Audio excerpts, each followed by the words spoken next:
بسم اللہ الرحمن الرحیم الحمد للہ رب العالمین والصلاة والسلام علی رسولہ الکریم اما بعد۔ سامعین و سامعات، السلام علیکم ورحمۃ اللہ وبرکاتہ۔ بزم رمضانیات میں آپ کا خیر مقدم ہے۔ آج کے پروگرام کا ہمارا موضوع ہے مریض اور عمر دراز کا روزہ۔ اس تعلق سے گفتگو فرمائیں گے فضیلت الشیخ ڈاکٹر طارق صفی الرحمن مبارک پوری مدنی حفظہ اللہ۔ میں شیخ کا سپاس گزار ہوں اور اللہ تعالیٰ سے دعا گو ہوں کہ اللہ تعالیٰ شیخ کے علم و عمل میں برکت عطا فرمائے اور ان کے اس عمل کو قبول فرمائے۔ آئیے پروگرام کو سماعت کرتے ہیں۔ شهر رمضان الذي أنزل فيه القرآن هدى للناس وبينات من الهدى والفرقان فمن شهد منكم الشهر فليصم۔ الحمد لله رب العالمين والصلاة والسلام على أشرف الأنبياء والمرسلين محمد وعلى آلہ وصحبہ اجمعین، اما بعد۔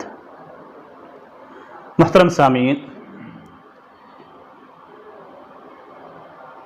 مرض ان شرعی اعذار میں سے ایک ہے جن کے سبب ایک مسلمان سے بہت سارے شرعی احکامات میں سہولت اور آسانی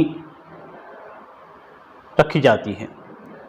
ایک مسلمان اگر مریض ہے تو ایسی صورت میں اللہ تبارک و تعالیٰ نے اس کے لیے بہت سارے احکامات میں آسانی رکھی ہے، نماز کے اندر۔ اسی طریقے سے روزے کے اندر بھی اللہ تبارک و تعالیٰ نے ایک مریض پہ روزے کے تعلق سے، اگر وہ مرض سے ہے، اگر وہ بیماری سے ہے، اگر وہ بیمار ہے، تو ایسی صورت میں اللہ تبارک و تعالیٰ نے اس کے لیے آسانی رکھی ہے۔ تو رمضان کے مہینے میں اگر کوئی مسلمان کسی مرض میں مبتلا ہو جاتا ہے تو اس کے لیے شریعت میں روزہ نہ رکھنے کی اجازت موجود ہے۔ اللہ تبارک و تعالیٰ فرماتا ہے وَمَنْ كَانَ مَرِيضًا أَوْ عَلَى سَفَرٍ فَعِدَّةٌ مِّنْ أَيَّامٍ أُخَرَ، کہ جو شخص مریض ہو یا سفر کی حالت میں ہو تو دوست اور وہ ان ایام میں روزہ نہ رکھے تو اس کے لیے دوسرے ایام میں ان روزوں کی قضا اور اس کی گنتی پوری کرنی ضروری ہے۔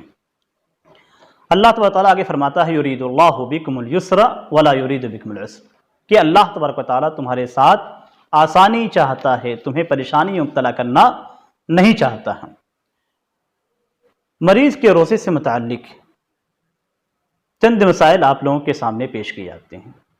مریض دو طرح کے ہوتے ہیں، اور ان دونوں قسم کے مریض سے پہلے ایک چیز اور جان لینی ضروری ہے۔ مریض دو طرح کے ہوتے ہیں۔ پہلا مریض جس کا مرض دائمی ہو اور اسے شفا یابی کی امید نہ ہو، جیسے کینسر کا مریض۔ ایسے مریض کے تعلق سے نا امیدی ہوتی ہے کہ وہ کبھی روزہ رکھ سکے گا۔ مریض نا امید ہوتا ہے کہ وہ کبھی بھی وہ روزہ رکھ پائے گا۔ اس لیے جو افراد دائمی مرض میں مبتلا ہیں، جو کبھی روزہ رکھنے کی استطاعت نہیں رکھتے ہیں، وہ ہر دن کے بدلے ایک مسکین کو کھانا کھلائیں گے۔ ایام کے اعتبار سے مریض کو جمع کر کے انہیں دوپہر یا رات کا کھانا کھلا سکتے ہیں، جیسا کہ حضرت انس رضی اللہ تعالیٰ عنہ کیا کرتے تھے۔ جب وہ عمر رسیدہ ہو گئے، بوڑھے ہو گئے، تو مساکین کو جمع کرتے اور انہیں کھانا کھلا دیا کرتے تھے۔ یا ایام کے اعتبار سے مساکین میں کھانا تقسیم کر سکتے ہیں، جب چاہیں جیسے چاہیں، یعنی چاہیں تو ایک مریض کو آپ 30 دنوں، رمضان کے 30 دنوں کا کھانا دے سکتے ہیں، ہر دن ایک کھانا دیں، یا کئی مسکینوں کو آپ کھانا کھلائے ایام کے اعتبار سے۔ دونوں صورتیں جائز ہیں، اس میں کسی بھی قسم کی مشقت نہیں رکھی گئی ہے۔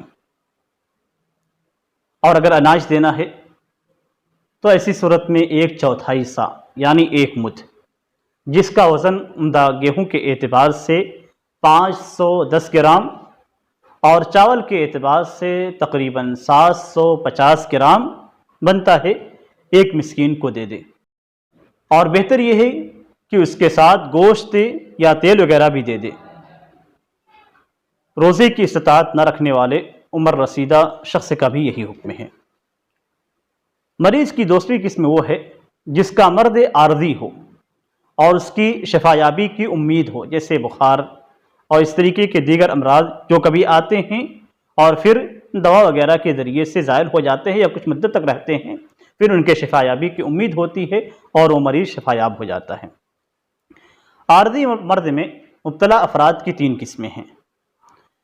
پہلی قسم ان مریض کی ہے جن کے لیے روزہ رکھنا مشقت کا باعث نہ ہو اور نہ ہی انہیں روزہ رکھنے سے کسی قسم کے نقصان پہنچنے کا خطرہ ہو۔ یہ مریض معذور نہیں ہے، یعنی مثال کے طور پہ آپ کی انگلی میں چوٹ لگ گئی تو ایسی صورت میں آپ کے لیے روزہ رکھنا مشقت کا باعث نہیں ہے اور نہ ہی روزہ رکھنے سے آپ کی انگلی کی تکلیف زیادہ ہو سکتی ہے، تو ایسی صورت میں اس طرح کے مریض معذور نہیں ہیں، ان کے لیے روزہ رکھنا واجب ہے۔ دوسری قسم ان مریضوں کی ہے جن کے لیے روزہ رکھنا مشقت کا باعث نہیں ہے اور نہ ہی دوسری قسم ان مریضوں کی ہے جن کے لیے روزہ رکھنا مشقت کا باعث ہو اور روزہ نہ رکھنے سے انہیں کسی قسم کا نقصان پہنچنے کا خدشہ نہ ہو، تو ایسے لوگوں کے لیے روزہ رکھنا یہ مکروہ ہے، مشقت کے باعث مکروہ ہے، اس لیے کہ اللہ تبارک و تعالیٰ نے مریض کو رخصت دی ہے۔ وَمَنْ كَانَ مَرِيضًا أَوْ عَلَىٰ سَفَرٍ فَعِدَّةٌ مِّنْ أَيَّامٍ أُخَرَ، مریض کو اللہ تبارک و تعالیٰ نے، مریض اور مسافر دونوں کو اللہ تبارک و تعالیٰ نے مشقت کے پیش نظر اجازت دی ہے۔ اب اگر کوئی شخص اللہ تبارک و تعالیٰ کی اس اجازت کو نہیں لیتا ہے اور اس سے اعراض کرتا ہے اور اپنے آپ کو مشقت میں ڈالتا ہے تو مکروہ کام کو انجام دیتا ہے۔ تیسری صورت ایسے مریضوں کی ہے جن کے لیے روزہ رکھنا مشقت کا باعث ہے اور روزہ رکھنے سے ان کے مرض کے بڑھ جانے کا خدشہ ہے اور انہیں جسمانی نقصان پہنچنے کا خطرہ ہے، تو ایسے لوگوں کے لیے روزہ رکھنا حرام ہے۔ ایسے مریض جن کے لیے روزہ رکھنا مشقت کا باعث ہے اور روزہ رکھنے کی وجہ سے ان کے مرض میں اضافہ ہونے کا خدشہ ہے، بلکہ ان کی جان جانے کا بھی خدشہ ہے یا مرض بہت زیادہ بڑھ جانے کا خدشہ ہے، تو ایسی صورت میں ان کے لیے روزہ رکھنا حرام ہے۔ اس کی دلیل اللہ تبارک و تعالیٰ کا فرمان ہے وَلَا تَقْتُلُوا أَنفُسَكُمْ إِنَّ اللَّهَ كَانَ بِكُمْ رَحِيمًا، کہ اپنی جانوں کو ختم نہ کرو، اپنے آپ کو قتل نہ کرو، اللہ تبارک و تعالیٰ تمہارے ساتھ نہایت رحیم ہے۔ اور اللہ تبارک و تعالیٰ فرماتا ہے وَلَا تُلْقُوا بِأَيْدِيكُمْ إِلَى التَّهْلُكَةِ، اپنے آپ کو ہلاکت میں نہ ڈالو۔ اللہ کے رسول صلی اللہ علیہ وسلم فرماتے ہیں لا ضرر ولا ضرار، کہ نہ کسی کو نقصان پہنچانا ہے اور نہ ہی خود کو نقصان پہنچانا ہے، دونوں صورتیں حرام کی گئی ہیں۔ اب اس نقصان کو آپ کس طریقے سے جان سکتے ہیں کہ اسے مرض میں روزہ رکھنے کی وجہ سے مجھے نقصان پہنچ سکتا ہے؟ اس کی ایک صورت تو یہ ہے کہ آپ جب روزہ رکھتے ہیں تو آپ کے مرض میں اضافہ ہو جاتا ہے، یہ اس بات کی دلیل ہے کہ روزہ رکھنے سے آپ کے مرض میں اضافہ ہو رہا ہے اور آپ اپنے آپ کو ہلاکت میں ڈال رہے ہیں۔ دوسری صورت یہ ہے کہ آپ کسی ماہر قابل بھروسہ ڈاکٹر کے پاس جاتے ہیں اور وہ ڈاکٹر یہ تجویز کرتا ہے کہ اگر آپ نے رمضان کے مہینے میں روزہ رکھا تو ایسی صورت میں آپ کے مرض میں اضافہ ہو جائے گا یا دیگر امراض کے لگنے کا خطرہ ہے، دیگر امراض میں مبتلا ہونے کا خطرہ ہے، تو ایسی صورت میں آپ کے لیے رمضان کے ایام میں روزہ چھوڑنا درست ہوگا اور اس کی قضا آپ دوسرے ایام میں کریں گے۔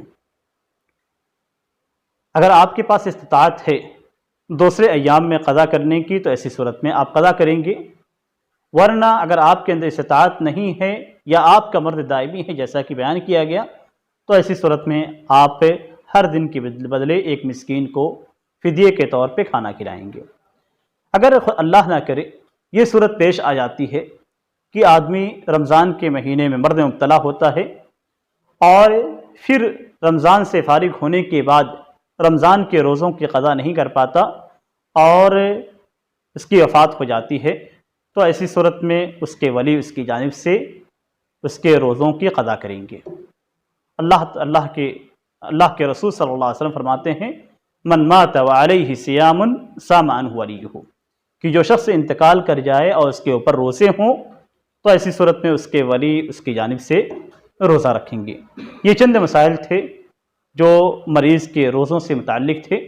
اللہ تبارک تعالیٰ سے دعا ہے کہ اللہ تبارک تعالیٰ ہر مسلمان کو ہر مرض سے نجات عطا فرمائے اور ہمیں ہر مرض سے محفوظ رکھے، اور ہمیں جو مریض ہیں ان کو شفا یابی نصیب فرمائے، اور جو لوگ جو مرض میں مبتلا ہیں اور اس کے باوجود روزہ رکھتے ہیں، اللہ تبارک تعالیٰ ان کے روزوں کو قبول فرمائے۔ آمین۔ وصلی اللہ علی نبینا محمد وعلی آلہ وصحبہ وسلم۔